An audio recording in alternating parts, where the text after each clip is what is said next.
Hey everybody, it's Elvin Freitas, co-founder of the Edit Experience. And hopefully you know by now that we have started our subscription-based model where we have original content, bonus content, get invites to special events. So right now it's $2.99 a month, and as of January 1st, 2025, it's going to go up to $19.99 a month. So go to edupexperience.com, edupexperience.com, look for subscribe now to lock in that lifetime EdUp Experience Founders rate. $2.99 a month, edupexperience.com. Look for subscribe. Attention. Registration is now open for the Middle States Commission on Higher Education 2024 Annual Conference, Protecting the Future, Champions for Higher Education, December 11th through 13th, 2024 in Philadelphia, Pennsylvania. Don't miss out. Register today at msche.org/annual-conference or head to msche.org and click on the conference link. I'll see you there. Now listen up. Because Insights EDU 2025 is coming, and this is the conference you don't want to miss. Meet us February 12th through 14th in New Orleans for one of our favorite higher education marketing and enrollment management events of the year. Imagine 3 days packed with actionable insights and the latest innovations in higher ed. We're talking top industry experts, real-world case studies, and hands-on workshops designed to help you grow your programs, boost engagement, and elevate your student experience. This is your chance to hear the latest higher ed trends from speakers at Google, Reddit, Meta, MIQ Digital, and schools across the country. Mark your calendars, get your team, and get ready to welcome the era of the modern learner at Insights EDU 2025. Register now at insightsedu.com and secure your spot. We'll see you there.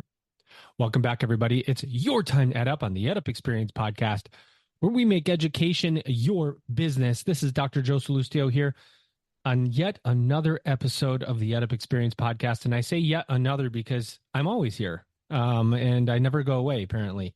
So we're going to continue to do this probably forever. At least that's what co-founder of the Ed Up Experience, Elvin Freitas, says, as he continues to schedule me episodes now out until January. We're in October as we record this. I have episodes daily until mid-January. So a lot of talking, but a lot of great information that we get to share with you, our audience. And as you know, if you follow us on social media, just recently, over the last couple of weeks, we have passed over 400,000 plays of this podcast in the last 5 years. So 400,000 times people have listened to you, the leaders that we've interviewed, and we could not do it without you, our listeners, the guests, the sponsors, the partners we've had. 400,000 is a lot. People think you know what, people, a podcast like in higher ed, people have to listen to these like millions of times, but higher ed isn't like a podcast consuming audience for the most part. Like we're getting there in general, but 400,000 at least we think is a lot. And now we're trying to get to 1,000 episodes before 2024 ends, so we can enter 2025 with 1,000 published episodes and over 400,000 downloads, and maybe hit 1 million at some point. And we need great guests to do that, people that you want to hear from. And we've got one of those guests with us today, and I just set a high bar, so he's going to just vault over the top of that sucker. Ladies and gentlemen, let's get him in right now. He's Dr. Sharvin Maisuria, Dean of Academic Affairs at Generations College. What's going on, Sharvin? How are you? Doing great, Joe. How are you doing? I got it right. Maisuria. That was perfect. Oh, man. I was sweating as I was trying to say that, so I didn't mess it up. How are you? Everything going okay? Everything's great. This is midterms week, so it's high stress, but calm, which sounds, it's an oxymoron, but yeah. Jumbo shrimp, Sharvin. That's what that was. Exactly. Tell us about Generations College. Level set. Where are you located? Who do you serve? How do you serve them? Oh, great question. So we're based in Chicago, Illinois. We offer both in-campus and online classes. You know, believe it or not, a lot of our students I think we represent 30 or more states at this point, because we had to shift, with the pandemic and all, and we just grew and our online program exploded. So we're a 2-year school. We've been around since 1904. I haven't. Our listeners likely haven't. But we've been around for a while. And you know what that says is an testament to being able to adapt, right? Being able to recognize the needs of, the students, the needs of society, the needs of, the workforce, right? We currently have, 4 programs that are kind of all encompassing: criminal justice, business administration with entrepreneurship, I guess 5, court reporting, and paralegal studies. So we serve anyone and everyone, whether you want to be on campus locally in Chicago or whether you're going to be online. Lots of scholarships available. We have single parent scholarships. We have scholarships for if you're an Illinois resident. We understand that, debt sucks. No one wants to be in debt. We're going to do our best to make sure you're not in debt by offering scholarships up the wazoo to make sure that that's not a roadblock for you furthering your education and getting to the place you want to in your career. I love that. Yeah, debt is one of those things now that I think students are much more aware of than they used to be, right? Yeah. When you hear the word debt, it used to be, back in the day, I remember when I would first got into higher ed, we would say, well, educational debt's good debt. It's good debt. It's not going to hurt you. And then it was like, well, it's really, that is an oxymoron. Good debt, right? Good debt. We're just full of them today. But being a 2-year school in Chicago, obviously urban area, there's a lot of students that need to be served, that want a quicker path to graduation, that want to work. How critical is Generations College to serving this student population in the area? Very, right? So I think there's a few things, right? We're not a one size fits all. Like I think our target is, because we have the city colleges. They're huge. Yep. Huge. That's not, I'm not even going to say they're a competitor. They're in their own level, their own playing field. They're different, right? As they should be, because we want to make sure we don't want education to be a monopoly. There has to be That's right. Different strokes for different folks, right? And us being a private 2-year school, our class sizes are smaller. And again, online they're a little bit they're not as small as on campus, but we're still talking about 15 to 30-ish students. What this does is our target is people wanting a smaller class size because there's more hands-on, right? There's more, hey, I need something. I could reach out to my professor. I want to vocalize my opinion on a discussion board without fear of 100, 200 people jumping in. I don't work that way. And, me being here, and I've been here at this college for a while in various positions, is I'm used to that smaller school setting. I remember when I went to undergrad and then even law school, it was overwhelming. It took a lot of adjustment because it was much larger than what I was used to. But I was fortunate that my core education was handled before that for me to be able to adapt to these larger class sizes, right? So it's more individualized. You want to ask us a question? I mean, I just had an email from a student last night. Hey, I didn't know, this took me a lot. I didn't know who to reach out to. I'm reaching out to you. I don't even know who my dean was in, and maybe that's my fault, in law school or college, or even in high school. I didn't know who the head people were. They weren't accessible. At least in high school, you probably didn't care that much, but in college, you did. In high school, it didn't matter, right?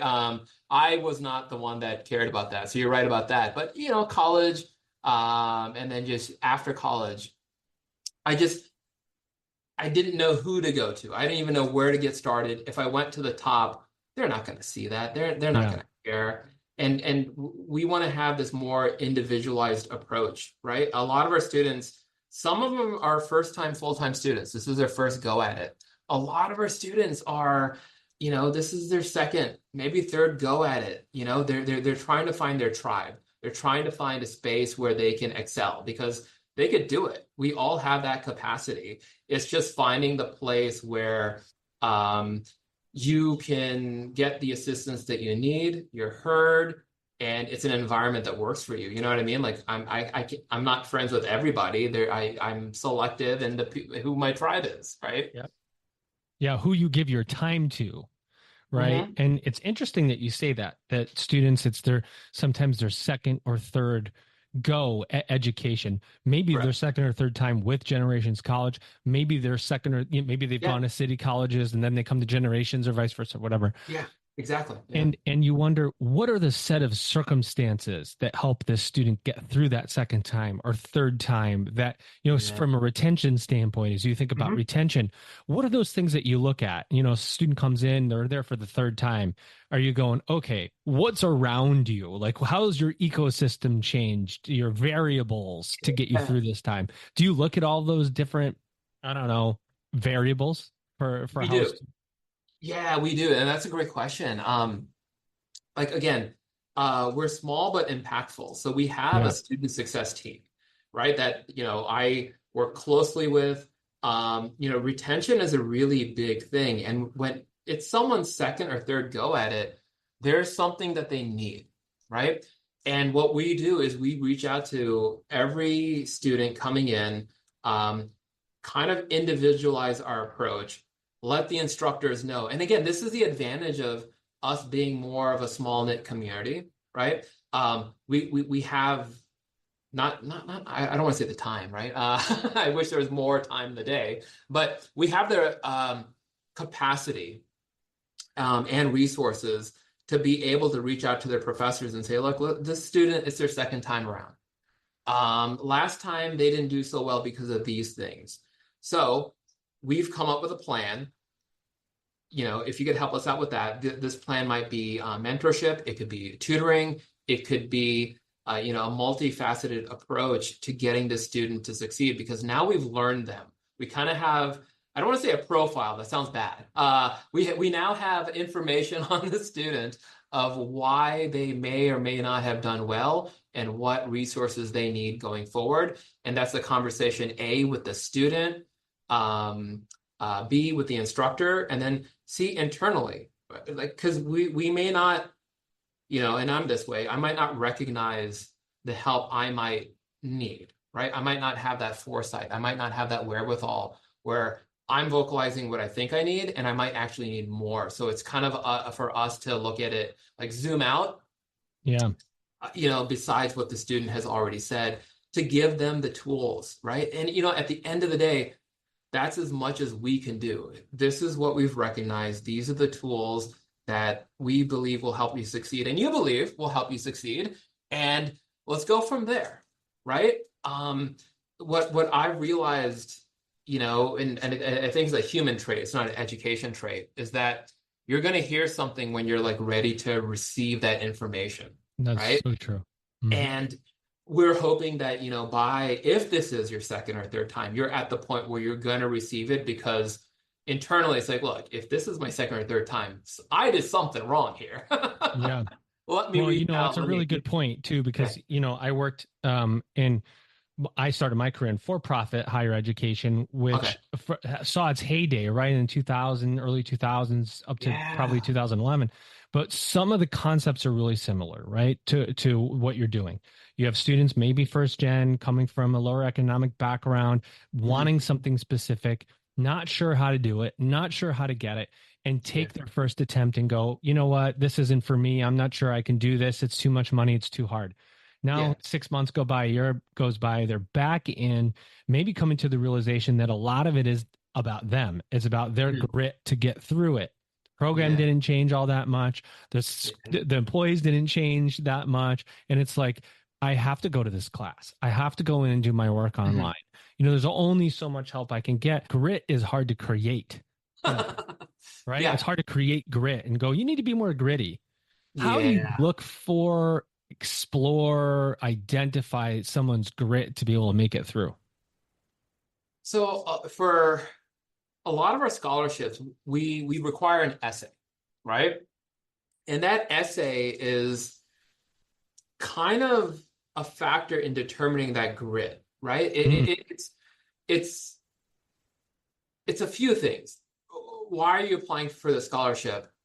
Great. But also, like, what do you plan to do with this? What's different this time if you've been here before? And that helps us, and our admissions team does a great job with this, determine this person's motivation and their grit, right? Because again, that's something So that they could write it or verbalize it in some way. yeah, they could verbalize it, and then a lot of our most of our students are scholarship based. Honestly, the majority are. So we get to hear just not just verbally the admissions team, but also in writing of like why what's your why?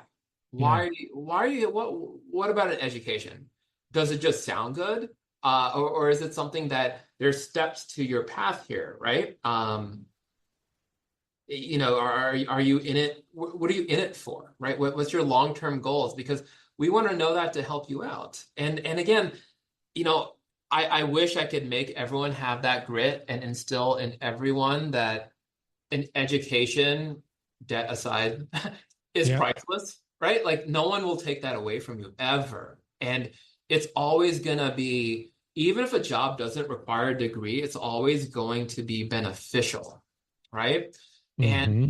I wish I could instill that into everybody, but I think it goes back to, are you ready and willing to receive this information? Because again, with the backgrounds that everyone is from, it's some backgrounds are harder than others, and they may be preconceived notions of and psychological roadblocks of being told you may not be good enough, being told that you can't do this, being told that this is worthless, being told that you're just going to be in debt, right? Like you have to go through all these hurdles. So like that, like you said, perfect word, it takes that grit to overcome everything, right? And once they're a student, that means they've overcome some level of grit. But I wish that this was something that, was more, again, like your podcast. I'm glad it's growing and there's more viewership. I want this to be instilled into everybody, that this is something that it's priceless. Put in Do the you think work. students, not to interrupt you, but Yeah.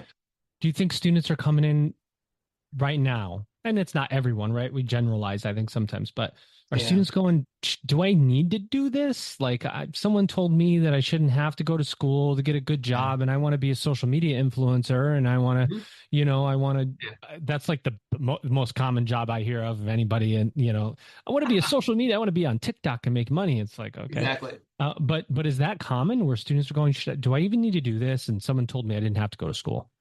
It's common enough. Yeah. I Wow. hear it. I hear it a lot. It's common enough, and it, it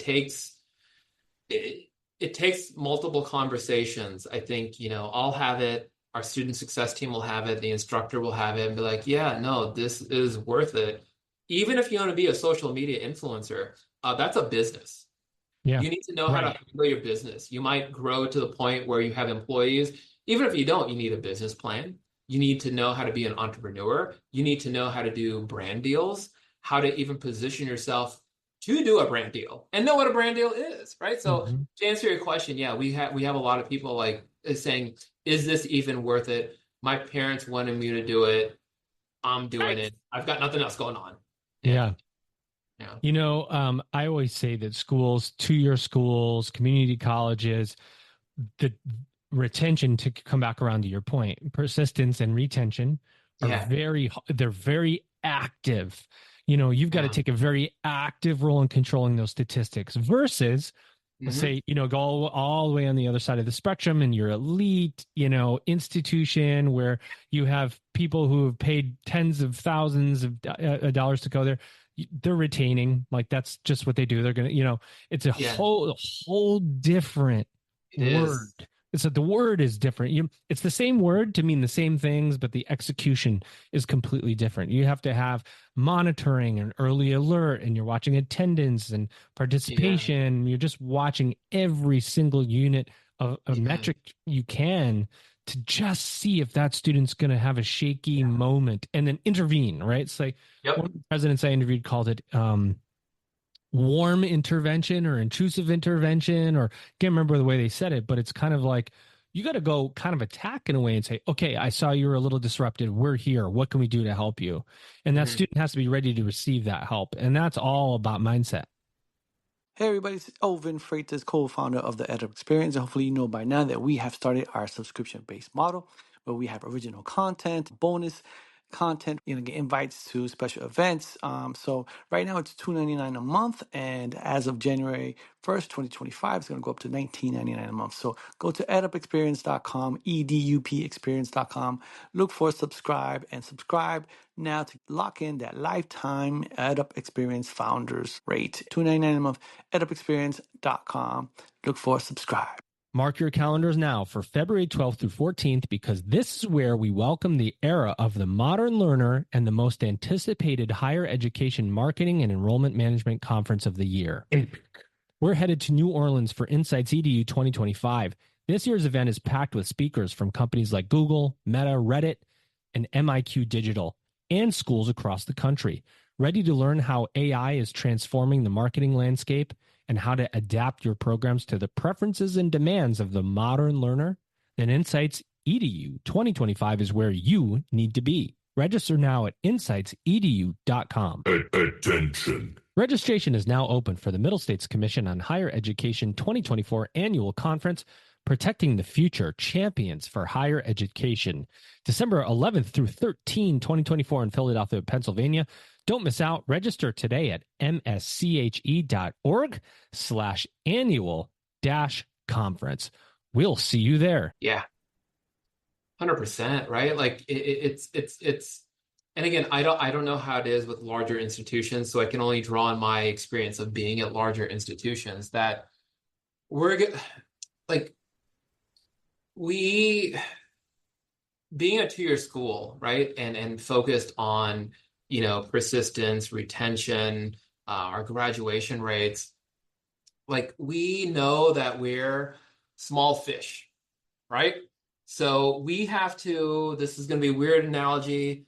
I've not thought this through, so if this turns out odd, let me know. I already used jumbo shrimp. Oh, yeah. So we're a small fish. I don't know when I'm going to get my next bite. Let me overstuff myself now. I'm going to do whatever I need to do to make sure I'll be good, students will be good, institution will be good.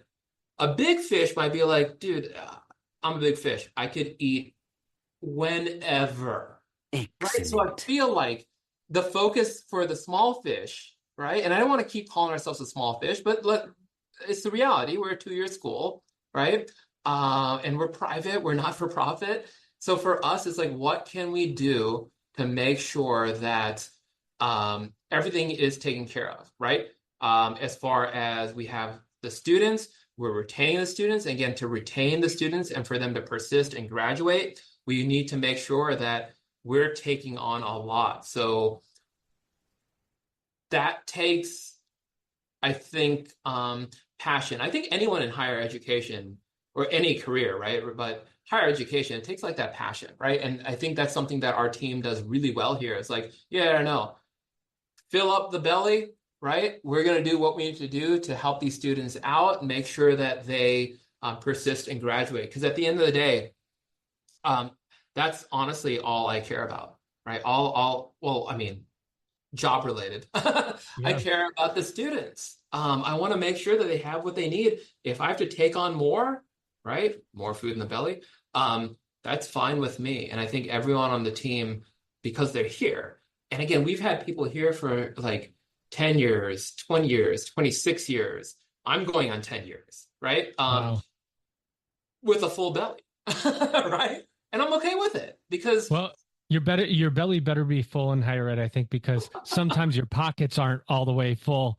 One of my mentors used to say, none of us ever got into higher ed to become rich. We do it because we're passionate about the students. We do it because we want to help people better their lives. Exactly. Generations College is such an interesting name. We especially when we talk about generational wealth. We've talked about students of color and first gen students going in, getting a degree, breaking the cycle of wherever they came from, and creating wealth for their family that can then be passed down, much like legacy families in the U.S. that Yeah. have been able to do. A lot of white families who grow, and students of color can now do this through education. And that's such an important role that we play to give students this opportunity, isn't it? Yeah. Oh, 100%. So like you hit the nail on the head with the generation. It's generational wealth. And then we've also seen, again, being around for so long, we've seen generations of students. Someone who graduated, their son or daughter is now a student, and then their son or daughter is now a student, right?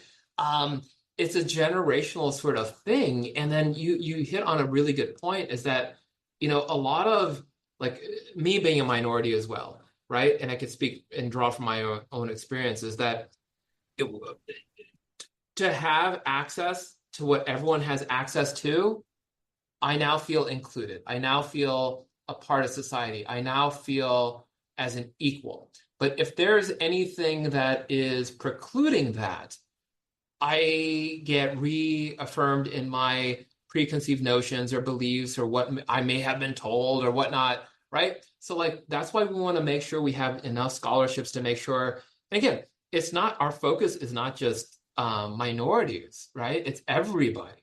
But a lot of minorities tend to gravitate because it's again a smaller school setting.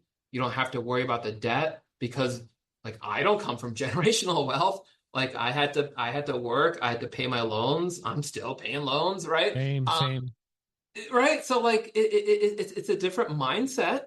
But again, we want to appeal to the masses. We want to, again, going back to the fish out. I'm not even a fisherman. You're in I'm Chicago. There's no fishing in Chicago. No, right. But you want to cast a wide net, Yeah. as wide as a net as your budget can allow. We want to capture everybody.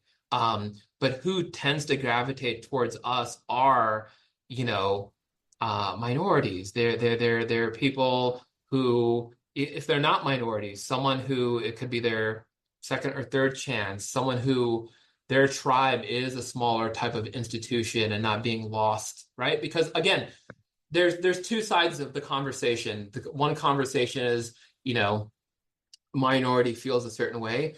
The other side of the conversation is a non-minority will also and can also feel another way. Cannot discount that. You can't just preclude opportunities based on that because we're all people at the end of the day. That's You know what I right. mean? Like we all have the same needs. We all have varying issues, but issues. So give us an idea of the size, like population wise. How many students do you guys, knowing that you probably have a lot of ins and outs? Student who comes in, takes a couple classes, goes to work for a while, comes back later. Do you have like an idea of overall population? Yeah, so overall, we've been hovering around 300 to 350 students, which is good. We have the Yeah. resources to handle that. We want to grow, obviously, but it with growth will come needing more resources, and it's going to have to be a conversation at some point of we still want to be an institution to serve the students, individualized approach. What becomes too much? Because we don't want to be too big to fail, right? Or like the documentary. So we want to stay, I think our goal is around 500. We have the resources, we have everything to make sure we still have our niche of not just being one of the oldest, but also more of a individualized approach type of institution, small fish who will willingly have their bellies full to help out the students. Anything bigger than that, I think then becomes, well, you're likely not going to look here, right? If I'm a student, looking for, I don't want the individualized approach. I don't want this, that, or the other. I just want to go to a name brand school because everyone does, right? Yeah. We might not be the best fit, right? Different strokes for different folks. And not to say that I don't want to grow, but we have to realize the realities of there's going to be too much growth where we can't fulfill our mission, our vision, and our values, right? So we have to keep that in mind as well. Yeah. Yeah, that's and of course online can help you scale. Yeah. right? If the more online you have, you can achieve scale that way. But of course, you have to have enough courses and enough adjunct faculty if you have adjuncts. But, Yep. running at 350 students, even 500 means you're pretty lean. Means you probably have a pretty lean staff. You're playing multiple roles, I'm guessing, as Dean of Academic Yeah. Affairs, Yeah. overseeing the faculty, probably overseeing retention, your program Yep. managers. Tell us about the multiple roles that you play within the title of Dean of Academic Affairs. Yeah, absolutely. So, like, in my role, besides doing what I do, which is, not just, a media blitz, which I'm And telling grateful for. fisherman Again, thank you stories. for having me. Yeah. And telling fisherman stories too. Yeah, right. Yeah. By the way, anybody comes in mid-episode is going to go, is this a higher ed or a fishing podcast? I Right, love yeah, it. this is yeah, I'm not a fisher. But so like I'll handle, all academics, right? And that includes accreditations. Our court reporting program, we're accredited by the NCRA, our paralegal studies program, we have, the ABA, so I handle that, oversee that. I have program directors who handle their respective programs, courses, and their respective adjuncts, because most of our instructors are adjuncts. Zooming out, so I'll oversee, adjuncts, how they're doing, if they need anything, the Yep. program directors, on top of, accreditation and whatnot, but also the student affairs side. And the student affairs side is what activities are we planning, co-curricular activities for the students? If it's not co-curricular, how will it benefit the students to have these, events, which are, we'll have it on campus, but we also stream it on Zoom. So and making sure that we capture our entire market, because most of our market is online. Yep. And with student affairs, we're talking about what we talked about earlier, persistence, retention, graduation. We want them to excel. So it's many hats, but again, at the end of the day, it's something I don't mind, because it's for the benefit of the institution. It's for the benefit of the student, which is paramount to us, right? Like, again, that's why we're here. Again, like you were saying, like, it's not to get our wallets padded. It's because there is a motivation and whatnot. So many of us, not me included, like that's just me. Everyone else also wears multiple hats, Yeah. because we're lean, right? So we have to have that motivation and passion to want to have the multiple hats. And again, it seemingly has worked, because a lot of our employees, the majority of the people that have worked here has been here for at least a decade, if not more. Yeah. Right. So it's something that we found to be sustainable, to have that work-life balance.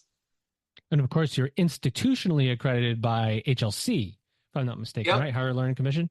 100%. Yeah. Institutionally, we are accredited by the HLC. And they're right down the road from you, right? Or Yeah, they somewhere around are. the corner. Yeah. When I would do legal work in the past, I would always pass a building and it said like Higher Learning Commission. I'm like, I don't know what this is. I'm on way to lunch, or I'm just taking a break, right? I come here and all we're talking about is the HLC. I was like, I know where they're. Yeah, like, Yeah. I pass the building all the time. I didn't even Yeah. know. Yeah. Now you could pop in when you just pop in. No, Exactly. shout out Right? to the president, Barbara. You should just swing Gelman-Daly. by, hang out in the lobby, have some Yeah, Starbucks. you But should. no. You bring up a great point of like the accreditation does matter though, right? I'm glad you brought that up, because like besides, court reporting and paralegal studies, institutionally to be accredited, that's how a small fish gets some clout in the ocean with the big fish. It's not just us, just another fish, whatever, right? Yep. Wait, this fish has badges. You know what I mean? Yeah. And also, I love that you said this, because we talk about this a lot. HLC is the largest accreditor in the US, and they accredit institutions of all kinds. Yep. If we started rattling off the names of institutions that they accredit, you would go, oh, That makes sense. Oh, I know that one. They played football this past Saturday. right? And Generations College. And what that means is that from a quality assurance standpoint, Hmm. educational quality, there's parity in it. That the education you get from this school or that school is of quality to receive accreditation and be eligible for Title IV funds. It doesn't Yep. necessarily mean that educational quality is so much different from one school to the next. You're Yep. meeting a set of standards the way you want to meet those standards, you being in the college or university. You can Yeah. meet those standards down to the letter of the law of how they're written. You can interpret them in Yeah. certain ways and assess in different ways. And I always make that point because there's not levels of accreditation. There's an accreditation. Yeah. That means, don't you think that matters? Oh my gosh. Yeah. 100%. Because funny that we bring this up and we're talking about this because we're going through a reaccreditation right now. So Oh I'm yeah, seeing, and so in my current position, this is the first that I'm seeing the ins and outs of how to write the argument, the criteria that needs to be hit. And you're right, it's criteria not just for us, it's for all these other institutions, and you're either accredited or not. And that really matters as far as, again, whether you're transferring to a four-year school, we're about 50-50. A lot of our students transfer to a four-year school. Some of them enter the workforce immediately. right. Um, for us to be in an accredited school means the world because now we are, we're not the same as these big schools, but as far as accreditation wise, yeah, we are. Yep. It's something that it holds the same clout. It's something that is still recognized. Um, Going back to like ABA approval for a paralegal program, almost everyone, legal field or not, knows the American Bar You Association, got to have that. Yep. right? And the fact that our paralegal program is accredited by them, which again, that's an extra but optional thing that Yep. we do because we know this matters. We know that this is how we have skin in the game. This is why someone will want to pick us versus anybody else, right? And again, Yep. to each their own, but to answer your question, you're right. That means a lot to be accredited and to be at least in that way on the same playing field as all the big fish.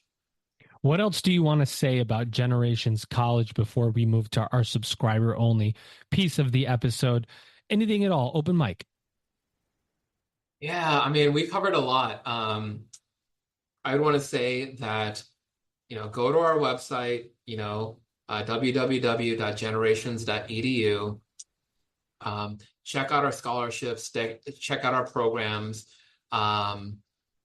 We've been around for a while. If you feel like, even if you're not someone who is wanting to take advantage of a scholarship or needing a small sort of class size, check us out because there's a lot of things that go under the radar, and I say this, but we mentioned TikTok influencer earlier. Like I go to the TikTok shop and I'm like, I didn't know this even existed. And Surprise. exactly. Like I want to make sure that I know what options are available because I could be interested in this, right? It doesn't take a lot of time for us. We all have our smartphones, right? Give us, you know, I go to the website, let us know if you have any questions. Our motto, our mission, vision, value is whether you're a first-time full-time student or it's your third or your second or third or fourth attempt, like we're here for you because we're all here, and I can attest for everyone on my team, everyone at the college, we genuinely care. We want to make sure that you receive the most out of your education. We'll work with you, not against you, to get you to your goals. But at the end of the day, even if you do not pick us, I think my message is that education is something that no one can take away. It's something that is invaluable, debt aside. Hopefully there's minimal to none, but debt aside, it's something that no one can take away from you. And it's something that a lot of employers in my experience are looking for, even if it's not required. Maybe it's preferred in their application or not even under preferred. It's going to take you very far in life, personally. And again, small school as we are, like our courses, our curriculum, our programs, they're rigorous. We're not just going to hand you a degree. You're going to work for it, but we're going to help you work for it, and we're going to provide you the tools that you need to get there, because we have the resources, we have the staff, and we have the motivation and passion to get you there. So I think that would be my ending message. Amazing. Well, there you have it, everybody. Let's give him the outro he deserves, and we'll bring him back for a subscriber-only mini episode. He's Dr. Sharvin Maisuria, Dean of Academic Affairs at Generations College. Sharvin, we hope you had a good time talking about the work at Generations College. Always. This is a lot of fun. Ladies and gentlemen, you've just ed-upped. Hey everybody, it's Elvin Freitas, co-founder of the EdUp Experience, and hopefully you know by now that we have started our subscription-based model where we have original content, bonus content, get invites to special events. So right now it's $2.99 a month, and as of January 1st, 2025, it's going to go up to $19.99 a month. So go to edupexperience.com, edupexperience.com, look for subscribe now to lock in that lifetime EdUp Experience founders rate. $2.99 a month, edupexperience.com, look for subscribe. Attention. Registration is now open for the Middle States Commission on Higher Education 2024 Annual Conference, Protecting the Future, Champions for Higher Education, December 11th through 13th, 2024 in Philadelphia, Pennsylvania. Don't miss out. Register today at msche.org/annual-conference or head to msche.org and click on the conference link. I'll see you there. Higher ed leaders, ready to level up your marketing and enrollment strategy? Join us at Insights EDU February 12th through 14th in New Orleans. The ultimate higher education marketing and enrollment management conference is here. Take advantage of early bird prices until December 12th. Register now at insightsedu.com. Welcome to the era of the modern learner.